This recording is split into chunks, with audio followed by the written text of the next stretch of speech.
Thank you very much. As Conor said, I've just come in from Spain, and it's, apart from being 40% more expensive here, it's also 20 degrees colder. So if I have a bit of a cold, please forgive me if you can't understand me. If only there was a doctor in the house who could probably resolve this. So I'm going to take the liberty of disagreeing with my colleague and chair here when he said we have too many policies, and we have what we have are actually lots of plans and strategies and only one policy. So when I received the invitation from Joe, I was actually in Granada in the south of Spain, sitting at one of those wonderful zinc bars that they have there, having my café con leche one morning. And Joe's email came through on the phone, and I said, well, how am I going to deal with this, or what will I do, what will I talk about? And coincidentally, the guy behind the bar is probably about the same age as myself, was playing a song from Led Zeppelin on the radio, so I hope to be the first person to discuss Led Zeppelin and housing at McGill for a long time. But the song was called What Is and What Shall Never Be, and it's actually a song about Robert Plant having an affair with his wife's younger sister, but I've taken the liberty to change it slightly to talk about, to bring it into the realm of housing, and to say what is, what should be, and what I suspect will never be in terms of housing policy, unfortunately. Ireland's housing policy, as it currently stands, is a 4-page PDF document available online only, and the front page is a cover. So already we're down to 3 pages, and it dates from June 2011. And it's called the Housing Policy Statement, which is a kind of an ambiguous title, and it leads to confusion over whether it's actually policy or a statement about policy, or whether indeed it's just a statement. And it's actually hard to tell from this housing policy statement. It's notable for 3 things. Firstly, it's a kind of a mea culpa, an admission but not quite an apology of wrongdoing, and a thinly veiled blaming of the previous administration's approach towards housing. And secondly, through its analysis of the role of housing in the economic crash, it turns itself into a kind of a detailed checklist of what you shouldn't do in terms of housing. And thirdly, from my perspective, it is most significant in being ignored and contradicted than implemented, which is somewhat ironic, given its analysis of what went wrong and what not to do. The most positive aspect of the housing policy statement, in fairness to it, is the idea of basing the future of the housing sector on the concept of equity across tenures. It also proposes that the housing sector should make an appropriate contribution to the economy rather than being a driver of the economy. And there are subsequent strategies and plans and things like that, but all these things should emanate from policy. So it's the policy and the principles of the policy that are the crucial aspect of housing. You can have as many plans and strategies as you want, but if they're not guided by an overarching policy and set of principles, well then they're going to be disjointed and scattergunned. So to start with Robert Plant and the idea of that's what is our policy. The second part is what should be in a housing policy.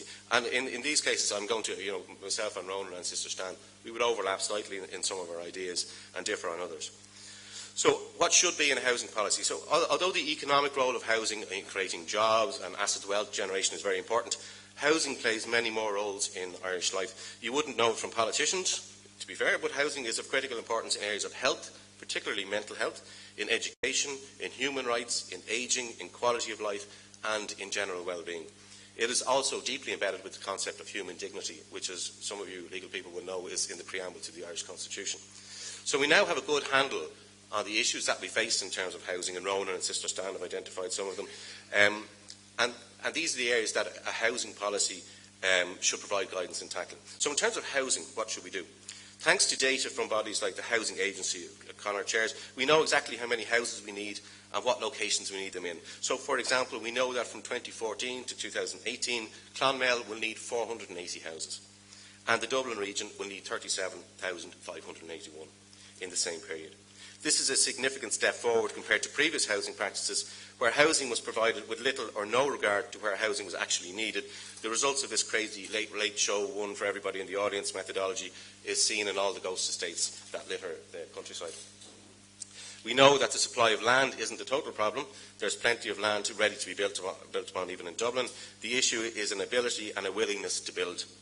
We know we need to achieve housing affordability, but not necessarily at the expense of standards. There is a concerted attempt to reduce standards, mostly people who ignore other costs, including social costs, and that argument gets made quite regularly. There is more to building, and there are other ways to reduce costs than by reducing standards. Standards are hard fought for and hard won, and to reduce them at the behest of developers is something I don't think we should be really doing. Our newfound ability to unearth uncomfortable evidence demonstrates that we have both an ageing population and a population with far more diverse household sizes. So by 2018, nearly 60% of Dublin households will be one or two person, for example. That's a significant change. So we know we need housing for people at different stages of life and different household compositions. The one-size-fits-all 3-bed and 4-bed semi-Ds should no longer be the default position, but yet are exactly what the industry, the construction industry, is determined to try to build everywhere. Connecting all this, of course, is the issue of increasing the supply of both private and social housing for sale and rent. And in addressing issues of supply, of course, we also address issues of affordability, which should be the key component of any housing policy. Relying on traditional methods of housing supply, housing construction and location will not bring affordability, however, but that is still what we're trying to do. And Einstein had a quote for that. Doing the same thing twice but expecting a different result is the definition of not quite being at the top of the class, if I can put that politely. So regarding the private rented sector, housing policy should recognise the new importance of the PRS, the private rented sector, in Irish society. In a very short space of time, the private rented sector has sprung from obscurity as a refuge for students, for immigrants and separated fathers to occupy a prominent position and role in Irish housing. In 2015, around 1 in 5 households currently rent their accommodation. If you go to Galway, it's more like 42%. If you go to Cork, it's 29%. In Dublin, it's in around a third. So the private rented sector still provides a refuge for students, for immigrants and separated fathers, but its function and its importance has expanded considerably in line with issues surrounding things like access to credit, new working practices, affordability and the availability of social housing. The PRS additionally houses 2 new cohorts of renters. There are those who are actively choosing to rent, usually for reasons of quality of life, and I myself fall into that category. And then there are the multilingual, highly educated, largely international workers in high-tech service industries such as Facebook, Google, Airbnb, and Oracle based in Dublin. And affordability in the rental sector is now of economic importance because when rents rise, one of 2 things happens for these people. These bright young things will choose to go elsewhere to work, thus depriving us of their potential taxable income, or if already here and their rents are jacked up, the first place they go is up to their HR office and say, we need more money, we need a bigger salary, thus affecting the economic competitiveness of Ireland and these companies. So the PRS is very important. So by implementing things like the long-awaited deposit retention scheme for tenants, we are more than 2 decades waiting for that, and I heard the Minister last October promise that would be here early this year, and we're still waiting for that. I mean that is a basic in any civilised society that has that wants to have a rental sector as a deposit protection scheme. So we also need to implement things like full mortgage interest relief for landlords, or at least incremental mortgage relief in line with the length of time a tenant has been in situ. So the longer your tenant is there, the more mortgage interest relief you get. Secure occupancy. So governments seem to think that a long lease equates to security of tenure. It doesn't do any such thing. You can have a 100-year lease, but if the reasons for termination are very loose, if a landlord can get you out of the house because his nephew's come to Dublin to go to UCD, well then the length of your lease is irrelevant. But civil servants at the policy formation level seem to think that a long lease is the same thing as having security of tenure. It is totally different. By creating conditions for viable long-term renting and generally treating being a landlord like a business, we can make renting an attractive prospect for both sides of the economic supply and demand equation, that is the landlord and the tenant. And you have to approach these things in balance. You can't just go willy-nilly pro the tenant and forget about the landlord, and nor can you go wholehearted free market for the landlord and forget about the tenant. Most fully functioning private rental sectors have a bit of balance for both. There are other issues as well in terms of housing in general about what we should have. Loads of them, far too many to mention, but I'll just go to a couple of them. We know we need to have and maintain high building standards. Although when the self-build lobby jumped up and down, the floor of the Minister's office reverberated and the government reacted immediately by proposing to reduce standards, which given our history of poor construction in Ireland is a very irresponsible thing to do, I think. There is no point in having standards if there is no inspection, however, and self-certification causes more problems than it solves. Housing needs state building inspectors. We have more dog wardens in Ireland than we have local authority building inspectors. I sat down and I did the calculation one day, and we have 40-something dog wardens in Ireland and we have 30-something building inspectors, and that is a disgrace. Houses are more important than dogs. We have more dog wardens, and given national and international building tragedies, we should not be attempting to scrimp on this, but of course we are. The UK residential building inspection rate is 100%. At our best, we manage 3%. Priory Hall is only the tip of the iceberg. We know that we need to exercise more financial prudence, as Ronan was saying, with lending. However, the government's first and unfortunately entirely predictable reaction to the central bank's lending restrictions earlier this year was to criticise them and try and help purchasers circumvent them. So what's the point in having a central bank to give you advice if the government's first reaction is to try and circumvent the advice and the restrictions that it's trying to put in place? There's also things like homelessness, asset-based welfare and social housing delivery to be considered. So everything that I've mentioned so far, we know this, and we've lots of good ideas to help us deliver this. So it's not all negative, you know. It's like these are things we should do, and there's loads of great ideas to help us do this. So the old hands-off, leave it to the market ways, they don't work anymore. Methods of housing delivery, housing finance, and housing typologies have moved on considerably since housing was the last driver of the Irish economy. And it is important not to revert to the laziest, lowest common denominator solution of a construction free-for-all, which is, I'm really afraid that that's what we're heading for. So things like, as Sister Stan mentioned, we need to speed up delivery. Relying on the market to do this is just not going to happen. And our 18-month prediction of local authorities building housing, that's more like 3 years. It's much. If you ask me to find a site out there and build you local, build you 100 local authority houses, it would be Christmas 2018 before anybody would move into them.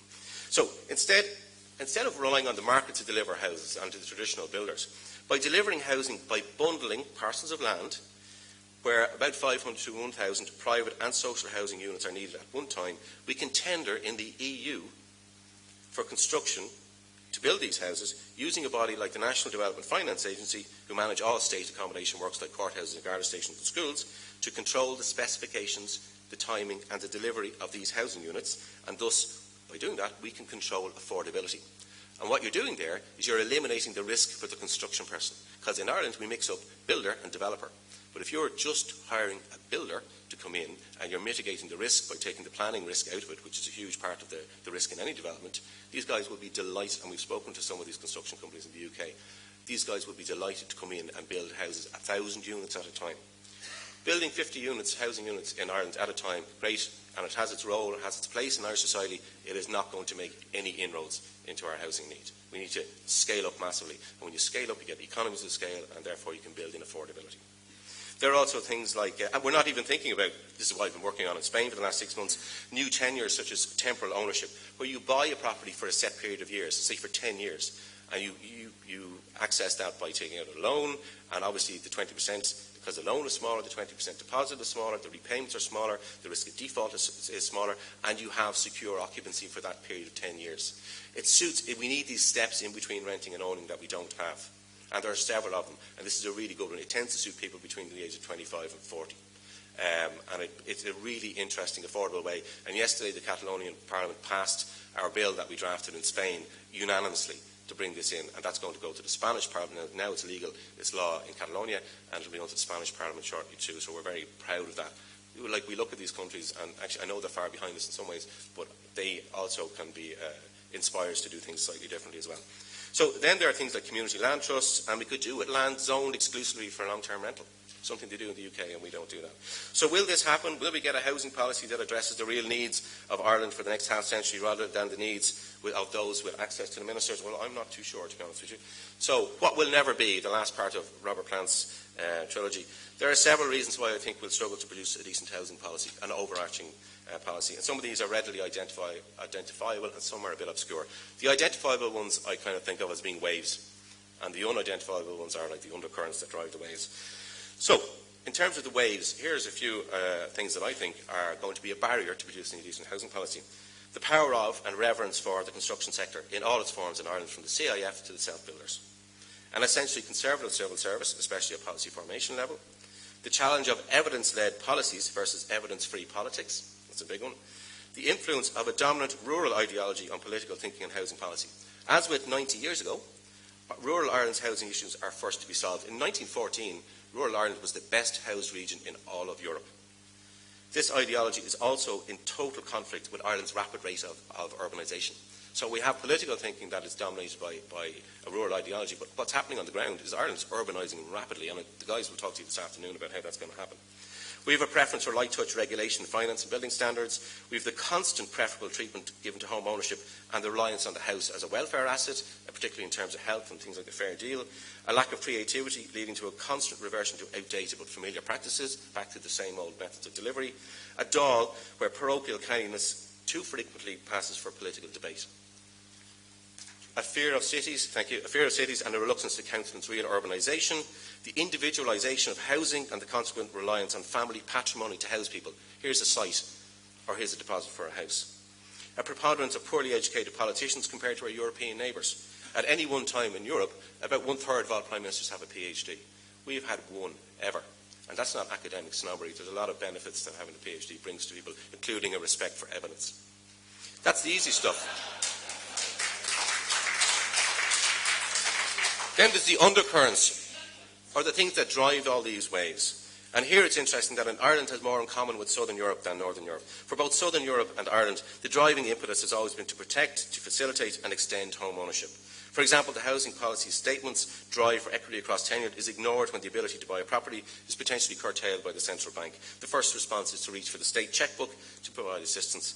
Like much of Southern Europe, we have also managed to muddle along so far to meet housing needs without developing a strong social housing sector. Most importantly has been the strong conservative presence of the Church, which is waning, but it's still there in the background. Across Southern Europe and also in Ireland, particularly in the last century, the Church has been an advocate of the withdrawal of the state from collective provision, including housing, thus promoting reliance on the family or the Church's own charities. For housing, this has meant provision of accommodation while saving for housing, the supply of land on which to build, and the donation of finance to help you build. The responsibility allocated to the family and other charitable institutions in safeguarding individuals against social exclusion is significant. Assets from and dependence on the family are a major source in filling gaps in the welfare and housing system in Ireland, and those of you who are grandparents and look after your grandkids are a good example of that. It has also meant reliance on patrimony, this distribution of wealth through family structures, and this is particularly evident in rural Ireland where sites are given out. The Church has been a strong advocate of home ownership, more for reasons of morality and preventing socialism than for improving housing stability, and an opposer of urbanisation and planning. So, a lot of this has translated into housing reality through the individualisation of housing. The reliance, the responsibility to house yourself is on you. So now we have challenges about accessing housing that is affordable. We have challenges caused by changing family structures, divorce. When people get divorced, as we see in Spain, a lot of people get divorced. That means two families are now looking for housing rather than one, and separation is a big driver of that. And the state remaining at one remove from those supporting those in need. So in effect, Ireland's spiritual home is with the other peripheral countries in Europe, and such as Spain, Malta, Ireland and Greece, but its neighbours and recent economic advisors are unfortunately Northern European. And North European means high taxes for state-provided services such as health, childcare, education, and a significant state involvement in housing provision, particularly social housing. It also means a large functioning private rental sector and urbanisation. Housing in Northern Europe also means romanticisation of rural areas, which they often do through protecting the countryside from development. That is not conducive to one-off housing, as you can imagine. And there is less individualisation in most North European countries. So there's an ideological conflict between doing what our geographic neighbours want us to do and our economic advisors and doing what our spiritual home says to do. So the obvious question that you're asking yourselves is, okay, Lorcan, you're so wise and smart, what should be in a housing policy? Thanks. A housing policy needs to be a plan for, say, 100 years, as in Portugal. The plan is for 100 years, centred around three principles. For example, affordability, delivered by efficiency, creating accessibility, with goals and targets to fall out of that. It needs to anticipate where and in what properties the average Irish person will be living in 30 years, how much of the salary they'll be paying for housing, the security they have, and whether they'll be renting or owning. Specifically, housing must be looked at as part of a broader, integrated national, social and economic ecosystem. When was the last time you heard a Minister for Housing or the Environment discuss housing in relation to education, mental health and welfare, childcare or road safety? Direct road access to rural roads is a contributory factor in 15% of all road collisions and fatalities, but you'll never hear a Minister for Housing ever say that because A, they don't know it, and B, even if they do, it doesn't suit their narrative. Secondly, housing should be regarded as a critical part of the country's infrastructure to ensure control of delivery of quality and location and to assess how it fits into the state's other infrastructure. Right now, there's little control over this crucial aspect, and developers are deciding what should be built and where, and to be frank, they're qualified to do neither. Finally, as we head for 2016 and the 2020s, it seems that Ireland's housing policy is more akin to that of 1916 and the 1920s, with overt political interference, an innate fear of urbanisation and densifications in cities, and the continued dominance of a fundamental rural ideology. We know the issues. We know the solutions. The question is, do we have the political bottle to develop a housing policy that will last longer than 5 years and will efficiently deliver affordable and accessible housing for Ireland for the next 100 years? Thank you.